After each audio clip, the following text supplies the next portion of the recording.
It is important to create an ensemble-based classroom, and this process begins at the very start of the semester. It's important for students to learn how to work together, to learn how to collaborate, and also to learn the importance of an ensemble in creating theater. In order to create an ensemble-based space, you want a space that is creative, that allows students to explore their creativity, that allows them to collaborate often, a space that is safe, where students feel safe to express themselves and to express their opinion and share their ideas. You also want a space that is student-centered, where you as a teacher operate as more of a facilitator than a lecturer or an instructor all the time. And you also want to create a space that is reflective. So first, let's talk about creating a space that allows them to be creative and a space that is very collaborative. I like to play a lot of theater ensemble games, as you can see in this video. My students are seated in the circle in the center of the room. This is where they do their warm-ups.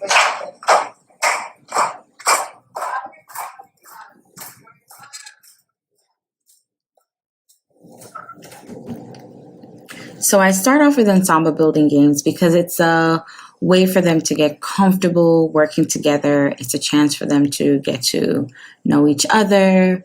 We're not performing, we're not doing scene work, we're not doing character development.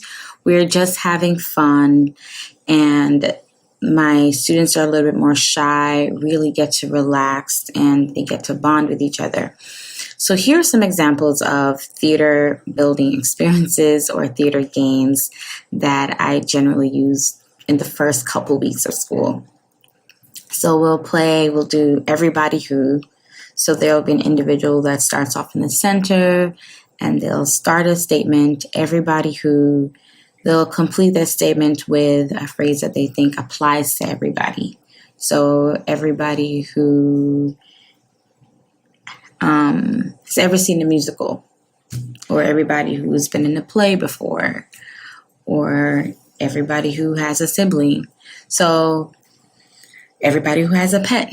So they'll make a statement, they'll make that, say that statement, and if it applies to you, you stand up, and then you have to exchange a seat with another individual in the circle. There's always more individuals in the game than there are chairs, so there'll always be one person who's in the center.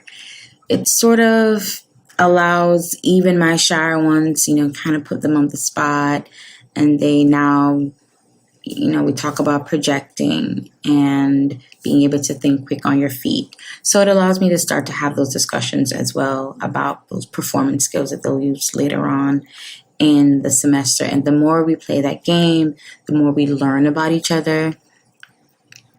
We also play My New Neighbor. So they'll get a chance to meet another classmate, interview them for a very short time, and then have to present that person to the class. Or Ricky Bobby game that you saw in the video previously. Again, they're working together. They have to listen and pay attention, and they have to be focused and using concentration. So it's another opportunity for them to work together. Count to 21. So we sit in a circle, and we have to count from 1 to 21 as a group. There's no prescribed order of who goes first, second, or third, but we have to count in order from 1 to 21. The mirror exercise, traffic lights, one-word story. So we'll give a topic, or I'll have a student volunteer who gives a topic, and they have to create that story together, and it really forces them to listen to each other in order to create a complete story that has a clear beginning, a clear middle with a conflict, and a resolution at the end. Sometimes, if that's very difficult for them in the beginning of the semester, I may do one sentence at a time. So each person adds one sentence, but again, it forces them to work together and listen to each other. Sometimes zip, zap, zop. So any type of circular game that allows them to collaborate with each other and get to know each other. And once they are having fun, I find that, and they're working together and making friends, I find that even the individuals who come into my class and may have the attitude of, I don't want to perform, I'm just in this class is on my schedule, they're having fun, they become more, they're engaged, and I sort of hook them. The next thing to consider is creating a safe space. So now they're having fun, they are a little more relaxed and feel more comfortable in creating. They have bonded with their classmate and they're feeling a sense of being a part of an ensemble. Now we want to create a safe space. This is not just a free-for-all, come and just have fun. It is not, we're not outside. We're not playing games the entire time, right? We are building, it's a craft, it's an art form that we're studying. So it's important for me to establish my classroom norms. What are my expectations? We talk about etiquette. What are the expected behavior? How do I carry myself, whether we're in rehearsal for a performance or we are having a class discussion. So making sure that students know what the expected behaviors are and setting that up. So if I'm watching a performance, I'm expected to not be on my cell phone. I'm going to give the performers my undivided attention. And then we also talk about, what are your expectations? What would you like your drama class to be like? If you were performing, what's the expected behavior from the audience members? And making sure that you're replicating that when you're an audience member. So not just expecting the audience to give you respect and you're not returning that when it's your turn to watch your peers. So just discussing what those norms are. When I first enter the classroom, what is the expected behavior? What are those norms and what are my closing norms? The end of the class period, what exactly we do. So establishing those is, as a teacher, figuring out what are your classroom management strategies. How do you keep your students engaged during the lesson? What do you do when there's some type of disruption? And then also, I would also suggest creating a structured agenda that students are aware of. And this is thinking about your opener, your bell ringer, your closing. What does that look like? Classroom management strategies. So you have to consider, what are your classroom management strategies at the beginning of the semester? How do I keep my class in control? A lot of times, in a theater classroom, it may look like organized chaos. So I need to have my norms, my rules and procedures outlined for these students at the beginning of the semester.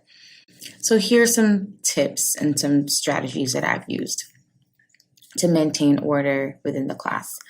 I may set a daily routine.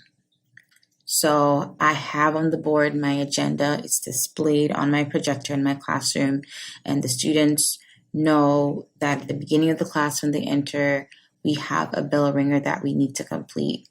Once a bell ringer is done, we all meet in the center of the room, and it is time for us to do our warm-up, followed by one improv game or one ensemble building game of their choice.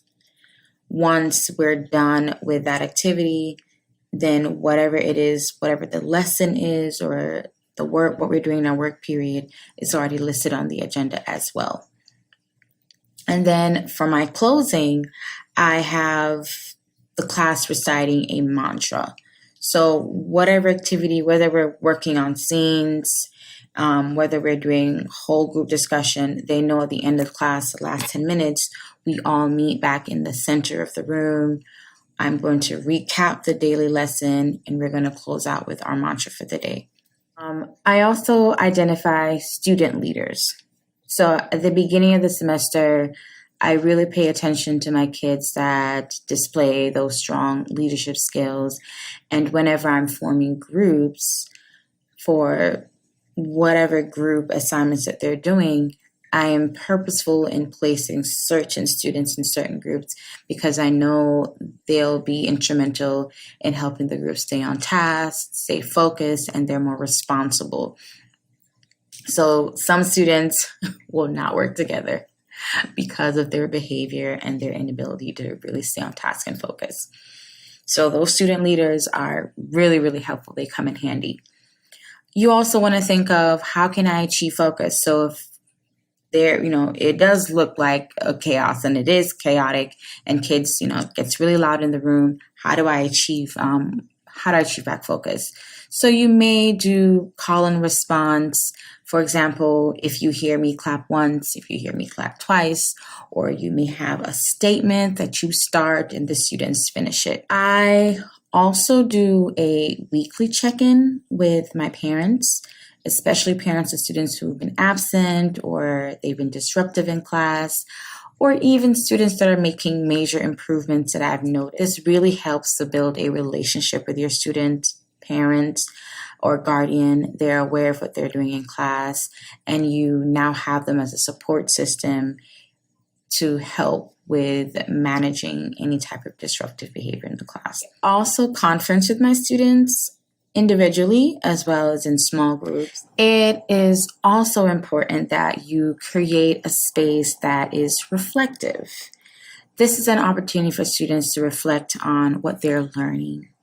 Having a space that supports diverse viewpoints, a space that allows students to connect what they're learning in the classroom, connect the content to their lives and to the world around them. It also allows for an inquiry-based learning approach to teaching. So students aren't just learning about theater and learning about theater history, but they understand the relevancy of it.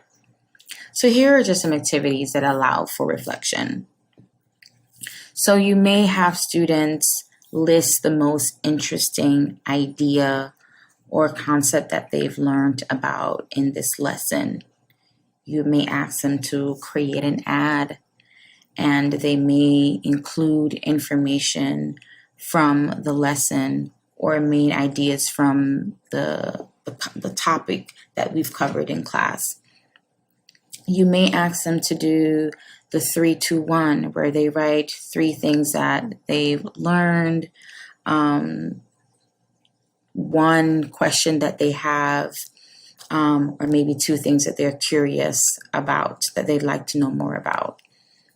You may have them write a 1-minute description of what they've learned for the day. So these are just activities that you may have them do at the end of the lesson to help them to reflect on what they're learning and to help them make that connection. You may also have them do fill-ins. So you have a sentence starter and they finish the sentence. So I believe that because so they can explain reasoning, and also I'm confused by, so they can articulate, maybe there are sections of the lesson that they're not quite connecting, or there are misunderstandings that they have that they like more explanation and like for you to try to divulge more in so they can better understand the content. And the last thing I'll say is love what you do. Walk into that classroom with the love and passion that you have for this art form. The students can feel that. When you are having fun and you are excited about what you're doing, the students feel that, and it really pulls them in and allows them to be excited.